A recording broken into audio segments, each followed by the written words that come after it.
घने जंगल के भीतर एक सफेद रंग की छोटी सी बिल्ली रहती थी। उसका नाम था झिलमिल। झिलमिल का स्वभाव बहुत ही चंचल था और उसे हमेशा कुछ नया करने का शौक रहता था। वह बचपन से ही मीठा खाने की शौकीन थी और इसी कारण उसने जब बड़ी हुई तो सोचा कि क्यों ना मीठा बनाकर दूसरों को खिलाया जाए। मीठी जलेबियां बनानी सीख लीं। उसके हाथों की जलेबी इतनी स्वादिष्ट होती कि जो भी एक बार खा ले वह बार बार मांगने लगता। शुरू में तो झिलमिल ने सोचा कि इस हुनर से वह अपने घर को चला लेगी और जंगल के हर गली मोहल्ले में घूम घूम कर जलेबी बेचने लगी। सुबह सूरज निकलते ही वह तवे और कड़ाही लेकर निकल पड़ती और दिन भर मेहनत करती। हर जानवर उसके पास से जलेबी खरीदता। बंदर केले खाते हुए भी जलेबी मांगते, हिरन बच्चों के लिए जलेबी ले जाते और हाथी तो हमेशा ज्यादा मात्रा में खरीदता। मगर इतने पर भी झिलमिल की कमाई इतनी कम थी कि उसका घर सही ढंग से नहीं चल पाता था। दिन पर दिन खर्च बढ़ते गए मगर झिलमिल की आमदनी उतनी ही रही जितनी पहले थी। वह मेहनत तो खूब करती पर पैसा उसके पास टिकता ही नहीं। धीरे धीरे झिलमिल के मन में निराशा घर करने लगी। उसे लगने लगा कि मेहनत करने का कोई फायदा नहीं है। तभी एक दिन उसके मन में गलत विचार आया कि अगर मेहनत से गुजारा नहीं हो रहा तो क्यों न चोरी की जाए। पहले पहल उसने छोटे छोटे सामान चुराने शुरू किए। कभी किसी दुकान से फल उठा लेती तो कभी किसी के घर से कपड़े ले आती। शुरू में किसी को शक नहीं हुआ क्योंकि सब उसे मासूम और मेहनती समझते थे। मगर धीरे धीरे उसकी हिम्मत बढ़ती गई और उसने बड़े बड़े सामान चुराना शुरू कर दिया। अब झिलमिल दोहरी जिंदगी जीने लगी। दिन में वह जलेबी बेचती और रात में चोरी करती।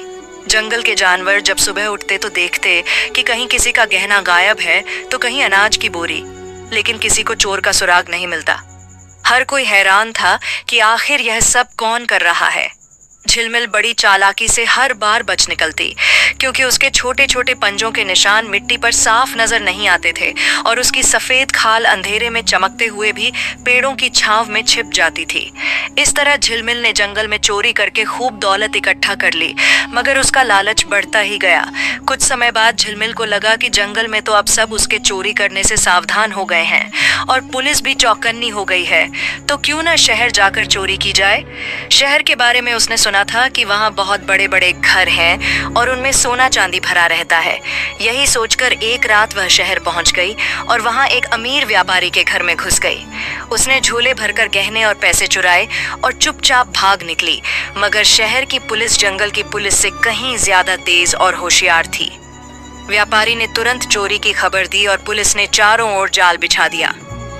जब झिलमिल अगली रात फिर से चोरी करने गई तो पुलिस ने उसे देख लिया। पहले तो उसने इधर उधर भागकर बचने की कोशिश की। उसके छोटे पैरों की तेजी ने पुलिस को काफी देर तक दौड़ाया, लेकिन आखिरकार पुलिस ने उसे पकड़ ही लिया। शहर के सभी लोग हैरान रह गए कि इतनी प्यारी और मासूम दिखने वाली सफेद बिल्ली ही असल में इतनी बड़ी चोर निकली। पुलिस ने झिलमिल को अदालत में पेश किया। अदालत में उसके खिलाफ ढेरों सबूत थे। जंगल के कई जानवर भी गवाही देने पहुंचे कि कैसे उनके घरों से चोरी हुई थी और आखिरकार न्यायाधीश ने झिलमिल को कड़ी सजा सुनाई। उसे मृत्युदंड यानी फांसी की सजा दी गई। यह खबर सुनकर पूरा जंगल हिल गया। सभी जानवर हैरान और दुखी थे कि जिस बिल्ली की जलेबियां खाने के लिए वे हर दिन तरसते थे वही इतनी बड़ी अपराधी निकली। फांसी का दिन तय हुआ। झिलमिल को जेल में रखा गया और आखिरी बार उससे पूछा गया कि क्या वह कुछ कहना चाहती है। तब झिलमिल की आंखों से आंसू बह निकले। उसने कहा, मैं मेहनत कर सकती थी मगर लालच ने मुझे अंधा कर दिया। मैंने सोचा कि चोरी आसान रास्ता है मगर आज समझ में आ गया कि चोरी से कभी सुख नहीं मिलता, केवल दुख और अपमान मिलता है। उसने यह भी कहा कि काश उसने उस दिन हार मानने की बजाय अपने हुनर पर विश्वास रखा होता तो आज उसका अंजाम इतना बुरा न होता।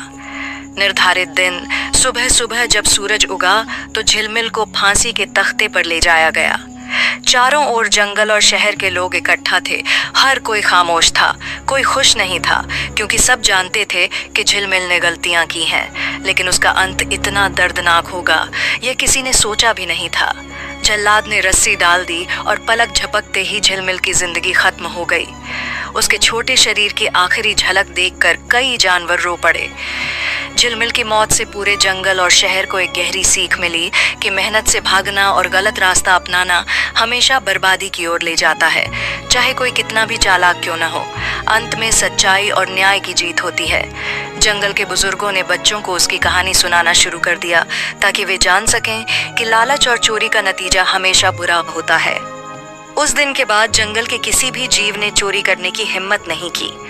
हर कोई मेहनत से अपना जीवन चलाने में विश्वास करने लगा।